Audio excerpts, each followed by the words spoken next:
هي سلسلة جبلية في وسط أوروبا. جبال الألب في أوروبا تمتد من النمسا وسلوفينيا شرقا وليختنشتاين وألمانيا وحتى فرنسا غربا. وكلمة ألب تعني أبيض باللغة اللاتينية. أعلى قمة في سلسلة الألب هي قمة مون بلون أو القمة البيضاء، الواقعة على الحدود الفرنسية الإيطالية، ويبلغ ارتفاعها 4810 مترا. الجغرافيا: يوجد في شمال جبال الألب مجموعة من الهضاب، أهمها هضبة جبال الكتلة المركزية وهضبة بافاريا في ألمانيا. وتبرز أهمية هذه الهضاب للرعي والتعدين، كما توجد فيها بعض المناطق الغابية المتفرقة.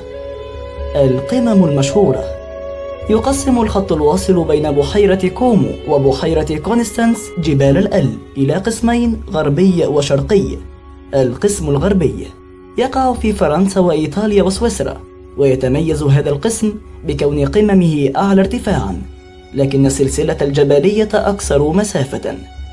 على القمم في الجزء الغربي هي قمة مونت بلانك 4810 مترا، وقمة دوفروسبيتس 4638 مترا.